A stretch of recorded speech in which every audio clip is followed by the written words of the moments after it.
Hello, my friends, and welcome back to Listen and Learn. I'm your host, Jamie. Today, we're not just discussing language, we're talking about mastery. We're exploring a blueprint for living better, thinking clearer, and ultimately, learning English more effectively. These insights are inspired by the timeless wisdom of a renowned book, The 7 Habits of Highly Effective People. We're going to bridge the gap between abstract life advice and practical English acquisition. By the end of this episode, you'll possess 7 powerful mental tools that drive success in every area of life, including achieving true fluency. I will narrate this at a measured, deliberate pace using clear terminology. Don't worry about catching every single phrase immediately. We will focus on key concepts and actionable steps. These 7 principles are the foundation for becoming the most confident and focused learner you can be. Let's transform the way you approach your studies. Let's begin. The first principle is to be proactive. This concept is absolutely central to personal growth. What does it truly mean to be proactive? It means recognizing that you are the creator of your own results.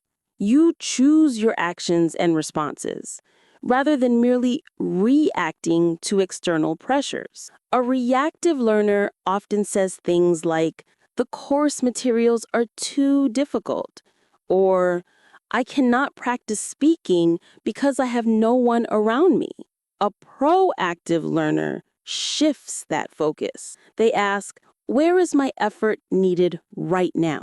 Proactivity means stepping forward and initiating action. It originates from pro, meaning forward, and active, meaning taking part. It's about moving forward by making a choice. Consider a small moment, a 15-minute gap in your schedule. A proactive choice isn't checking notifications or scrolling passively. It's opening your note app and writing 3 sentences in English about your lunch. You don't wait for inspiration. You create the momentum. Remember this: confidence is a reward, not a prerequisite. It doesn't arrive before the work starts. It grows from the work. Every small act of proactive learning, a quick review, a brief recording, adds a brick to the wall of your self-trust. When you internalize this habit, you stop seeking things to blame: the noise, the workload, the lack of time. You firmly state, "This is my English. My commitment dictates my outcome." You become the captain of your linguistic journey, navigating the storms and setting the sails yourself. What small, immediate action can you take today to advance your learning ship? Our second foundational habit is to begin with the end in mind. This idea emphasizes the necessity of having a clear mental picture of your desired outcome before you invest any effort. It's the difference between blindly driving and using a GPS to lock in your destination. When learning English, the end is your final, tangible achievement, the clear marker of success you want to reach. Many students merely aim to learn English, which is too broad, BROAD, or general. You must zoom in and specify. Is your goal to secure a band 7 on the IELTS writing section? Is it to conduct a 5-minute professional presentation entirely in English? Is it to read 1 English novel fluently every month? Knowing your specific dream informs your strategy. If your destination is superior speaking ability, hours spent reading complex academic papers might be inefficient. Instead, you need output practice, recording, speaking clubs, or role playing scenarios. Stephen Covey taught that all things are created twice, first mentally, then physically. Create your English vision. Write down 3 I can statements that define your future success. I can discuss politics easily in English. I can understand 90% of a native speed conversation. This vision acts as a powerful motivator. When your mind sees the picture of future success, sitting confidently in an international meeting, for example, it generates the energy you need to start and, crucially, to keep going when things get tough. The third habit is one we all need daily. Put first things first. This means committing to the most important tasks before the merely urgent ones.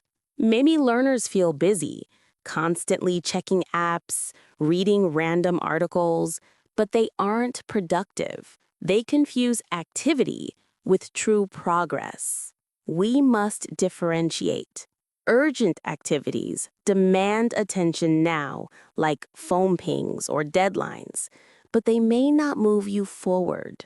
Important activities contribute directly to your goals and build your future skills. For example, checking a breaking news headline feels urgent, but spending 20 minutes reviewing the past week's vocabulary is important.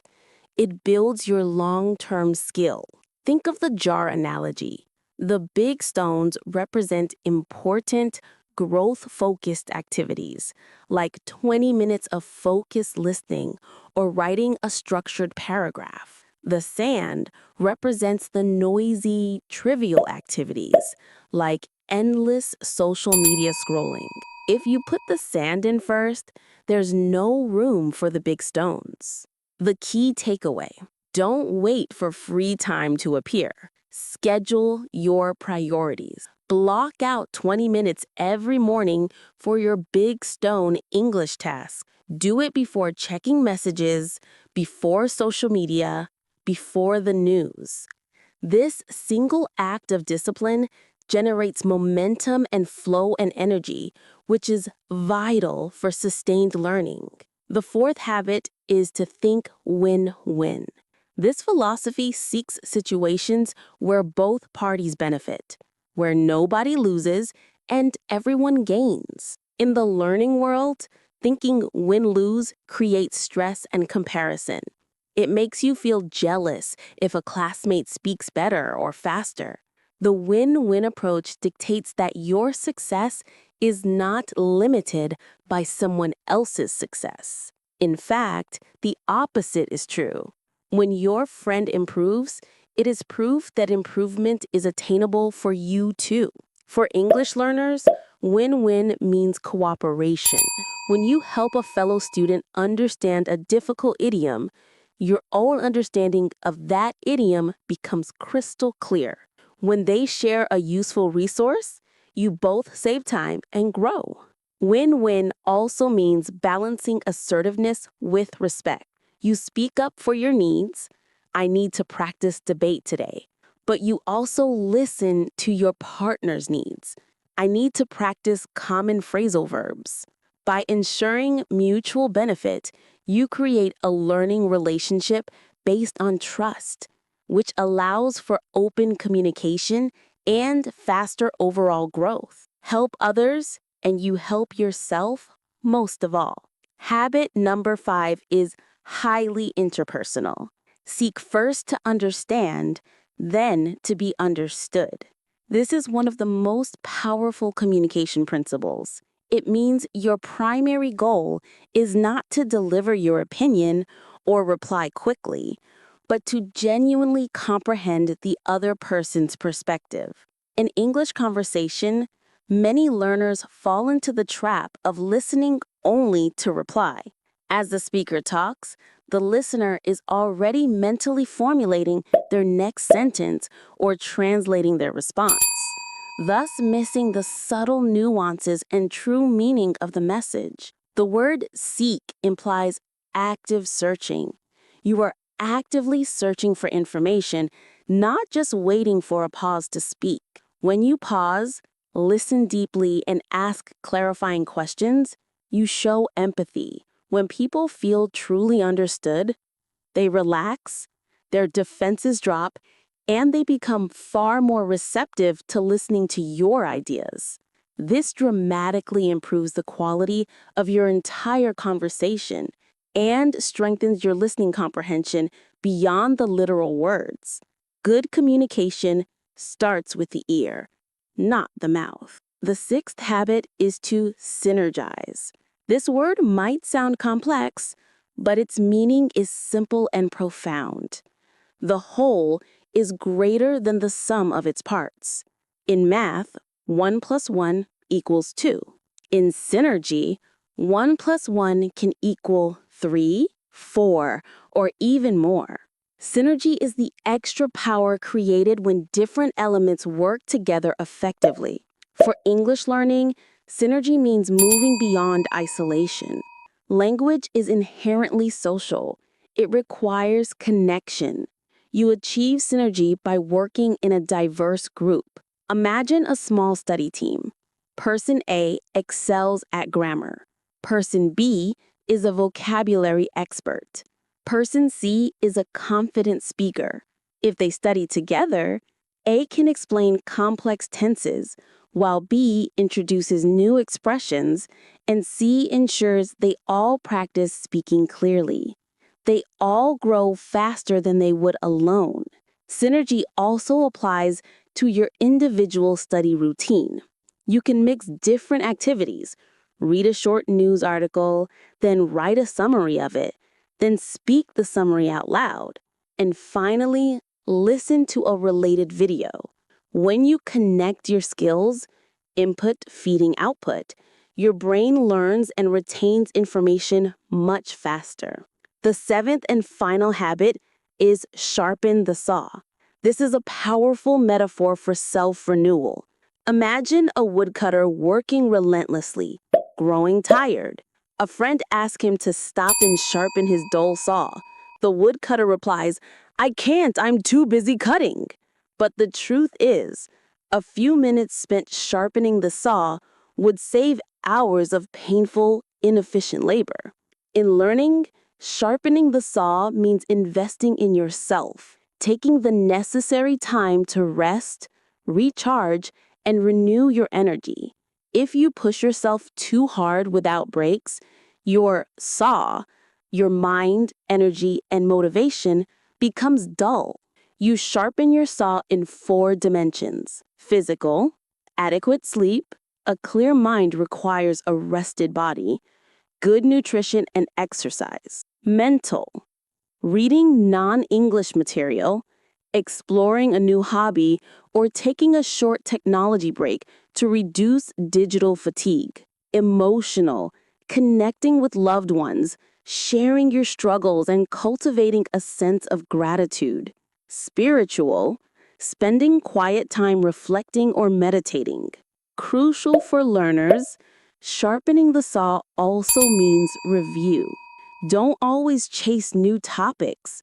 Take time to revisit and solidify old vocabulary and concepts. Rest, review, and refresh. This prevents burnout and makes your knowledge permanent. My friends, these 7 habits are not just steps. They are a philosophy for effective living and effective learning. Be proactive. Take responsibility. Begin with the end in mind. Define your goal clearly. Put first things first. Prioritize what truly matters. Think win-win. Collaborate and share success. Seek first to understand. Listen deeply before speaking. Synergize. Combine your skills and work with others. Sharpen the saw.